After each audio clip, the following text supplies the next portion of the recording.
நீங்கள் பார்த்துக் கொண்டிருப்பது உங்கள் விஜய்.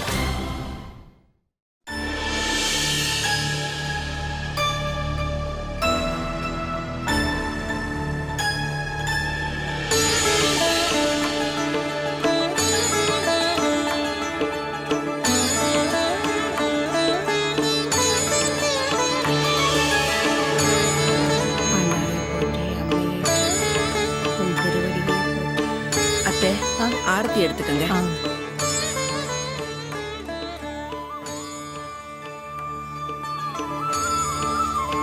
சுமித்ரா, உன் வீட்டுக்காரன் போன் பண்ணானா?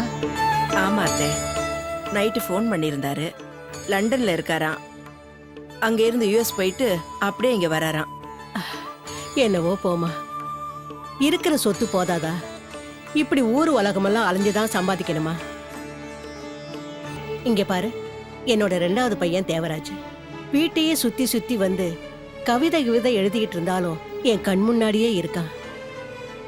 தியாகராஜும் என் பக்கத்துல இருக்கிறதானமா எனக்கு சந்தோஷம். என்னத்த பண்றது, பரம்பரை வியாபாரத்தை பார்த்து தானே ஆகணும். சரி, உன் புருஷன்தான் அப்படின்னா என் மூத்த பேர ராம் இருக்கானே, அவனும் பிசினஸ்னு ஆபீஸே கெதின்னு கிடக்குறான்.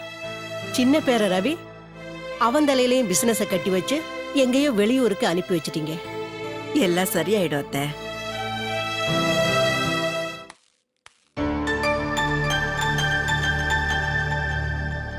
ஷேக்ஸ்பியர் இருக்காரா? அவருக்கு மணி ஆர்டர் வந்திருக்கு. மணி ஆடுறா? அப்படி யாரும் இங்க இல்லையே. ஏய் நிலுபா, நான் தான் அந்த ஷேக்ஸ்பியர்.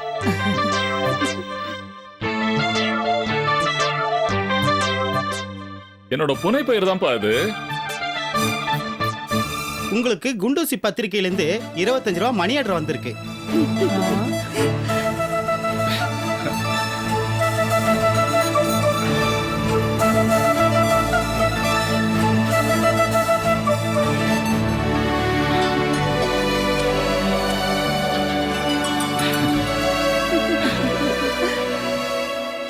சார்,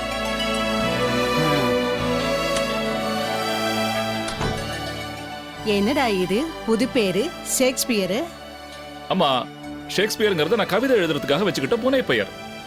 நல்ல பேரு இல்ல சுமித்ரா? 3 வருஷமா நான் முயற்சி பண்ணி நான் எழுதின கவிதைக்கு ஆறுதல் பரிசா குண்டூசி பத்திரிகையில இருந்து 25 ரூபா ரெமினரேஷன் அனுப்பிச்சிருக்காங்கம்மா. 25 ரூபா என்னோட ஃபர்ஸ்ட் ரெமினரேஷன். ஆமா, நான் திருப்பதி வெங்கடாஜலபதி கிட்ட ஒரு வேண்டுதல் வச்சிருக்கேம்மா. என்னோட கவிதை பத்திரிகையில பப்ளிஷ் ஆகி அதுல கிடைக்கிற முதல் ரெமினரேஷனை திருப்பதி உண்டியல்ல கொண்டு வந்து போடுறதா நான் வேண்டிக்கிட்டு இருக்கேன். அதனால நாளைக்கு நான் திருப்பதி போறேன்.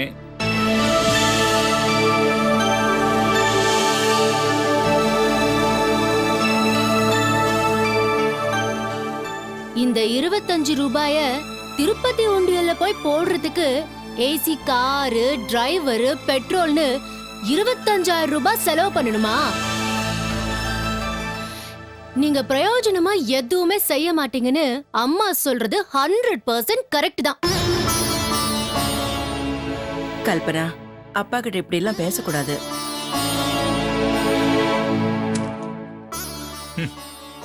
கல்பனா, உனக்கு வேணா இது வெறும் 25 ரூபாயா இருக்கலாம். ஆனா இந்த தேவராஜுக்கு 25 கோடி ரூபாய். என்னோட சந்தோஷத்தை சொல்றதுக்கு நோ நோ நோ நோ வேர்ட்ஸ்மா. தேவா, உனக்கு மணி ஆர்டர் வந்த விஷயம் உன் பொண்டாட்டிக்கு தெரிஞ்சா ரொம்ப சந்தோஷப்படுவா. போய் சொல்லு அவகிட்ட. ஆமா, அவ எங்க இங்க இருக்கா அவகிட்ட சொல்றதுக்கு? அவ எங்கேயோ போயிட்டா. எங்கேயோ போயிட்டாளா? எங்க போறேன்னு உங்ககிட்ட சொல்லலையா? என்னைக்குமா அவ என்கிட்ட சொல்லிட்டு போயிருக்கா, இன்னைக்கு சொல்றதுக்கு? ஏமா கல்பனா, உங்க அம்மா எங்க போறேன்னு உங்ககிட்டயாவது சொன்னாளா? எனக்கு தெரியாது பாட்டி. சுமித்ரா, உனக்கு தெரியுமா? என்கிட்டயும் ஒன்னும் சொல்லிட்டு போல அத்தை. யாருகிட்டயும் சொல்லாம அவ எங்க போயிருப்பா?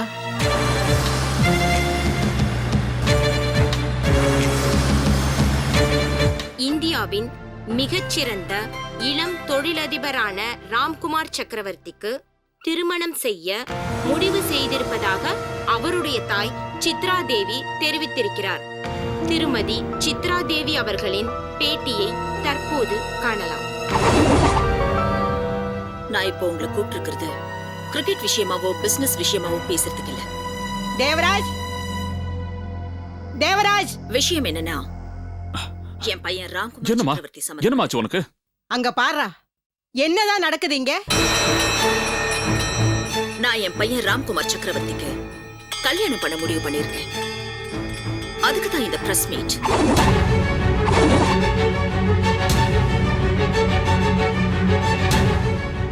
இந்த சித்ரா தேவி வீட்டுக்கு மருமகளா வரப்போற அதிர்ஷ்டம் எந்த பொண்ணுக்கு இருக்குன்னு எனக்கே தெரியாது. ஏண்டா, அவ உன்கிட்ட ஏதாவது சொல்லிட்டு போனாளா? ஆ? இல்லம்மா, என்கிட்ட எதுவுமே சொல்லல. எனக்கு புரியலம்மா. ஒரு வார்த்தை நம்மகிட்ட சொல்லி இருக்கலாமேடா. என்னடா இது புது பழக்கம்?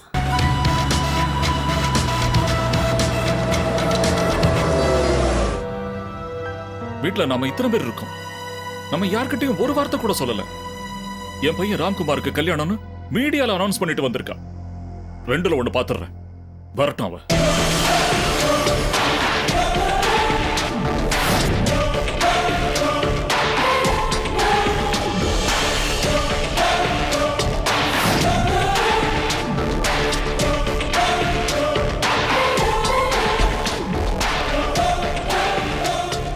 சித்ரா, ஒரு நிமிஷம்.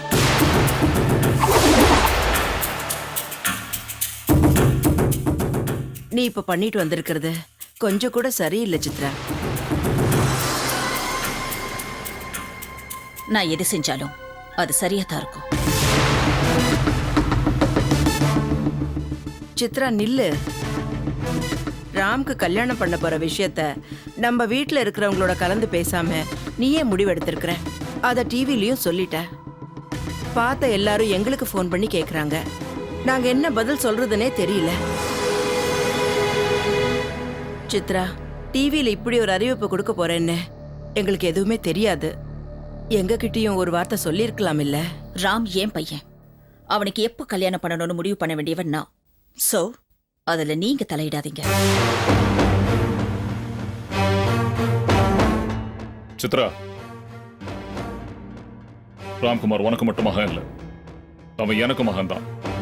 அப்படி ஒரு நினைப்பாவது இருக்கே, அது வரைக்கும் சந்தோஷம். சித்ரா, இந்த வீட்ல இருக்கிறவங்க யாரையுமே மதிக்காம உன் இஷ்டத்துக்கு நடக்கிறது சரியில்லை. ராம்க்கு கல்யாணம் பண்ண போறேன்னு டிவியில சொல்ற, ஆனா நம்ம குடும்பத்துல இருக்கிறவங்க யாருகிட்டயுமே நீ சொல்லல. ராமுக்கு கல்யாணம் பண்ணி வைக்கணும்னு ஆசைப்பட்டேனா முதல்ல இந்த வீட்ல இருக்கிற எங்க கிட்ட சொல்லணும். அப்புறமா நாம எல்லாரும் கலந்து பேசி மருமகளை எடுக்கிறது தான் முறை. கலந்து பேசி முடிவெடுக்கிறதுக்கு இது ஒன்றும் பிசினஸ் இல்ல, என் பையனோட கல்யாணம்.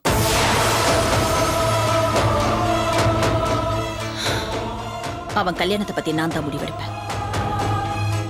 சித்ரா, நான் புருஷன், என்கிட்ட சொல்லாம முடிவெடுக்கிறது சரியா? இந்த சித்ரா தேவி சரியான முடிவை தான் எடுப்பா. அது சரியில்லாம போனா கூட சரி பண்ண தெரியும்.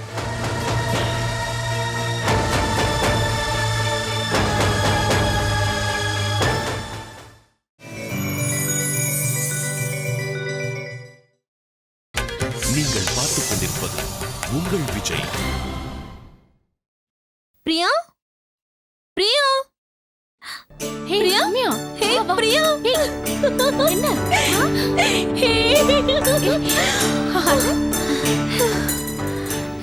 ஏய் ரம்யா, என்னடி இவ்ளோ சந்தோஷமா இருக்க? என்னாச்சு? ஃபர்ஸ்ட் ஸ்வீட் எடுத்துக்கோ சொல்றேன். ஸ்வீட் எதுக்கு?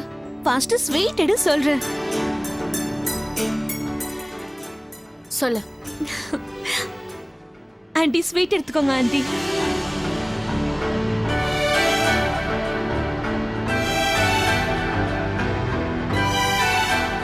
என்னம்மா ரம்யா, ரொம்ப சந்தோஷமா இருக்க? ஆமா ஆண்டி, நாளைக்கு என்ன பொண்ணு பார்க்க வராங்க. மாப்பிள்ளை யாருன்னு தெரியுமா? சக்கரவர்த்தி குடும்பம், சித்ரா தேவியோட மகன்.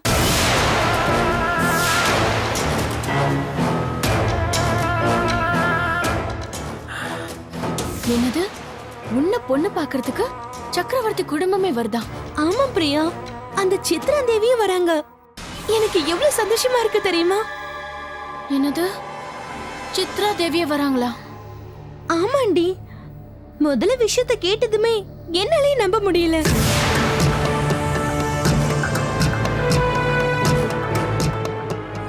ரொம்ப சந்தோஷமா. கடவுள் உனக்கு நல்ல வழி காட்டியிருக்காரு. தேங்க்ஸ் அங்கிள், ஸ்வீட் ஓ எடுத்துக்கோங்க. Thank you. I wish you all the best. Hey Priya, என்னடி அப்படி பாக்குற? ஆச்சரியமா இருக்கா? உண்மைதாண்டி. Yes, I am the luckiest girl in the world. என்ன சொல்ற? உண்மைதான், நீ ரொம்ப லக்கி கேர்ள். அதிர்ஷ்டம் உன் வீடு தேடி வந்திருக்கு. ஆமா ரம்யா, இந்த சம்பந்தம் உங்களுக்கு எப்படி அமைஞ்சது? அதான் ஆண்டி, அந்த சர்மா சாஸ்திரி உங்களுக்கு கூட நல்லா தெரியுமே.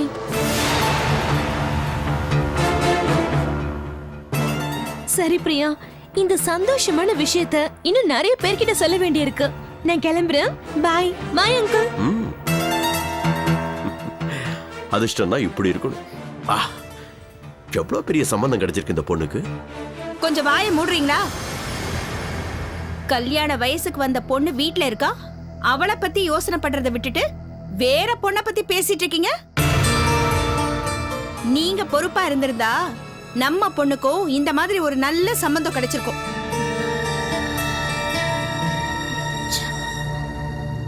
நாளுக்கு நாள் உங்க பேரும் புகழும் ஜாஸ்தி ஆயிட்டே போகுது சாஸ்திரிகளே.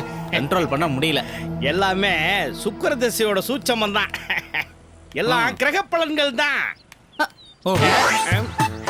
சாஸ்திரிகளே, அண்ணே, சாஸ்திரி- ஏன் திடீர்னு யூ டர்ன் அடிச்சு போறீங்க? சாஸ்திரிகளே நில்லுங்க. எனக்கு பிபி அதிகமா இருக்கு, ஓட வைக்காதீங்க, நில்லுங்க. பானுமதி அம்மா, எங்க இந்த பக்கம் என்ன விஷயம்? சாஸ்திரிகளே, ஒண்ணுமே தெரியாத மாதிரி பேசாதீங்க. நீங்க எங்க வீட்டுக்கு எப்பவுமே நல்லது பண்ணுவீங்கன்னு தான் நினைச்சுக்கிட்டு இருந்தேன். ஆனா நீங்க இப்படி பண்ணுவீங்கன்னு நான் நினைக்கவே இல்லை. நான் என்ன பண்ணேன்? அது இல்ல சாஸ்திரிகளே, அந்த சக்கரவர்த்தி குடும்பத்துக்கு ரம்யா சம்பந்தத்தை ஏற்படுத்தி கொடுத்திருக்கீங்களே. நம்ம பிரியாவுக்கு கல்யாண வயசு வந்துருச்சு. நான் மாப்பிள்ளை பார்த்துட்டு இருக்கேன்னு உங்களுக்கு தெரியாதா? அப்படி இருக்கும்போது அந்த சம்பந்தத்தை எங்களுக்கு ஏன் காட்டல? அது வந்து இல்ல சாஸ்திரிகளே, எங்க வீட்ல எந்த பூஜை நடந்தாலும் உங்களை தானே கூப்பிடுறோம். கை நிறைய தட்சிணை கொடுத்து அனுப்புறோம். அப்படி இருந்தும் நீங்க எங்களுக்கு துரோகம் பண்ணலாமா? நான் துரோகம் பண்ணனா? உங்க பொண்ணு ஜாதகத்துல ஒரு தோஷம் இருக்கு. அதனாலதான் அந்த பையனோட ஜாதகத்தோட உங்க பொண்ணு ஜாதகம் பொருந்தல. ஆனா ரம்யாவோட ஜாதகத்தோட பொருந்திருச்சு. அதனாலதான் நான் அதை அங்க கொடுத்தேன். நான் நேர்மையான சாஸ்திரிகள், தப்பெல்லாம் பண்ண மாட்டேன். என்ன, ஏன் மக ஜாதகத்துல தோஷம் இருக்கா? என்ன தோஷம் சாஸ்திரிகளே? கஜ தோஷம். கஜ தோஷமா? அதுக்கு பரிகாரம் இல்லையா சாஸ்திரிகளே? ஏன் இல்ல? கோயிலுக்கு போய் கோயில் யானைக்கு பூஜை பண்ணீங்கன்னு வச்சுக்கங்க, இந்த தோசை நீங்கிற. அப்புறம் இது என்ன, இதை விட பெரிய இடமாவே உங்க பொண்ணுக்கு நான் ஏற்பாடு பண்ணி தரேன். உங்களை தான் நம்பிக்கிட்டு இருக்கேன் சாஸ்திரிகளே. நீங்க சொன்ன பூஜை எல்லாம் பண்றேன். எங்க பொண்ணுக்கு ஒரு நல்ல சம்பந்தத்தை ஏற்பாடு பண்ணுங்க. முதல்ல பூஜை பண்ணி தோசத்தை நீக்குங்க, எல்லாம் சரியாயிடும்.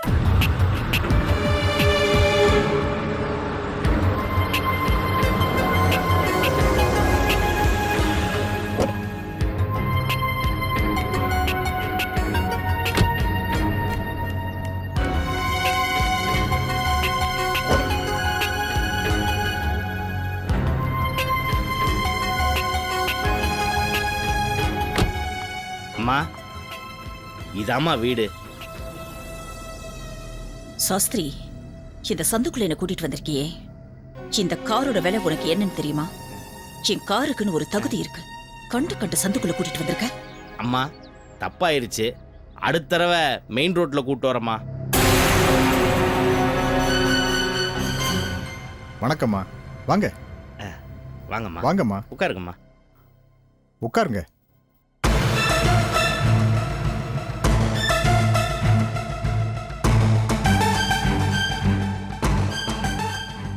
சாஸ்திரி, நீங்களும் போய் உட்காருங்க.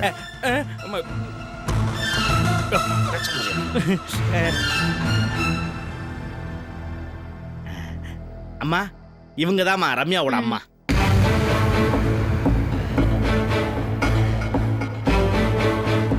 வணக்கம்மா, ஸ்வீட் எடுத்துக்கங்க. வேண்டாம்.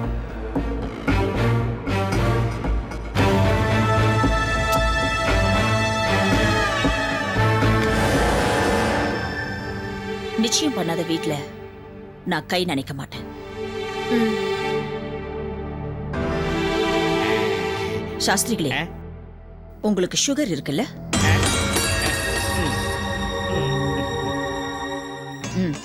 பொண்ண வர சொல்றீங்களா? இந்தாங்க.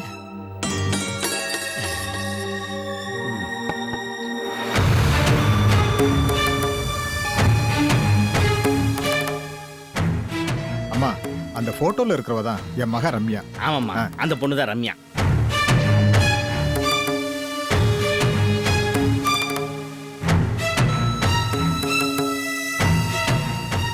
இது எல்லாமே என் பொண்ணு ஜெயிச்சு வாங்கின மெடல்ஸ்மா. ஆமா ஆமா, எல்லாமே அந்த பொண்ணு ஜெயிச்சு வாங்கின மெடல் தான். எந்த வேலையை கையில எடுத்தாலும் உடனே செஞ்சு முடிச்சிருவா. ரொம்ப திறமசாலியான புத்திசாலியான பொண்ணு கூட.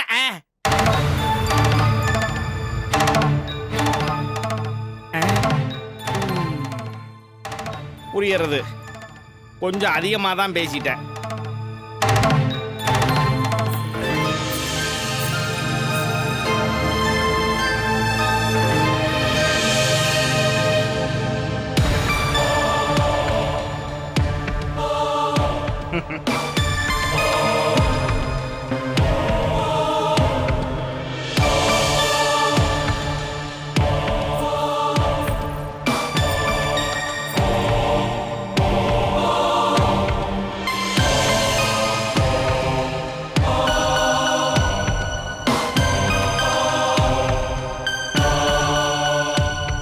நீயே கொண்டு போய் கொடுங்க.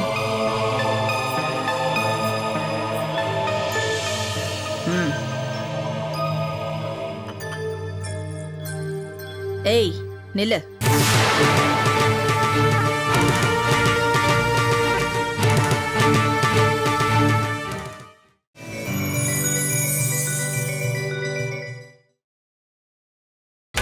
நீங்கள் பார்த்துக் கொண்டிருப்பது உங்கள் விஜய்.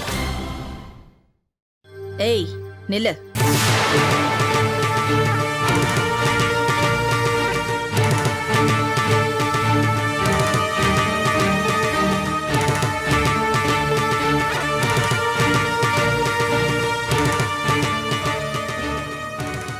ஹைட் எவ்வளோ?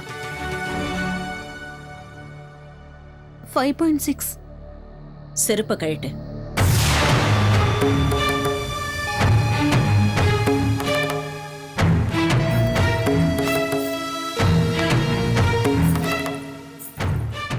உட்காரு.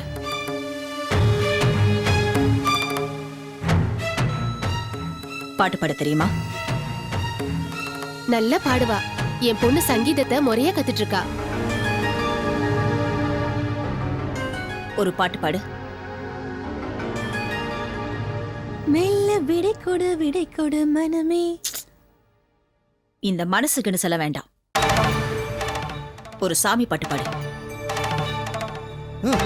பாடு. மாணிக்க வீணையேந்தும் மாதேவி கலைவாணி தேந்தமிழ் சொல்லெடுத்து பாட. போதும். எந்திரி எந்திரி. எங்க கொஞ்ச தூரம் நட. உனக்கு கை கால் நல்லா இருக்கான்னு எனக்கு தெரிய வேண்டாமா? அதுக்குதான். நட.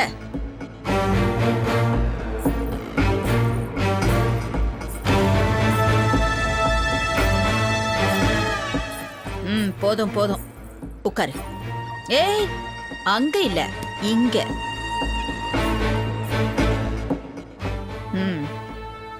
எது வரைக்கும் படிச்சிருக்க? பிபிஏ. பிபிஏ? அப்படின்னா நீ ரொம்ப படிச்சிருக்க.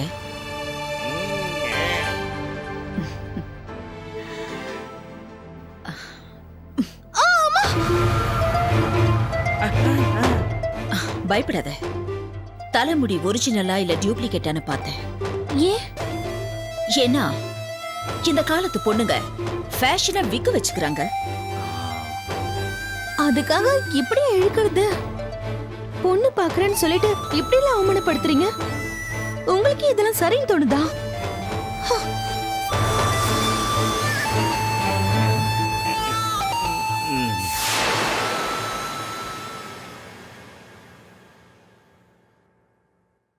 அம்மா கிளம்பலாம்.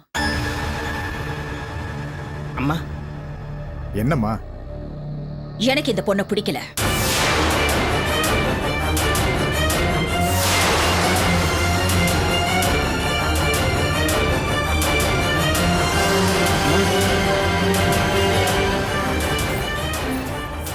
அம்மா அம்மா அம்மா அம்மா அம்மா நில்லுங்கம்மா. அம்மா அம்மா பொண்ணு நிறைய படிச்சிருக்கா, பார்க்கறதுக்கும் அழகா இருக்கா, புத்திசாலியா வேற இருக்கா. இருந்தாலும் உங்களுக்கு பிடிக்காதது ஏன்னு தான் எனக்கு தெரியலம்மா. உன்கிட்ட எத்தனை தடவை சொல்லியிருக்கேன், அதிகமா படிச்சிருக்க கூடாது, ரொம்ப புத்திசாலியா இருக்க கூடாதுன்னு. அதுவும் இல்லாம என்னோட எதிரிலேயே உட்கார்றா. எனக்கு வேண்டிய பொண்ணு நான் சொல்றதை கேட்கிறவளா இருக்கணும். என்னோட விரல் அசைவுக்கு தகுந்த மாதிரி அடங்கி நடக்கிறவளா இருக்கணும். அந்த மாதிரி பொண்ணு இருந்தா சொல்லு.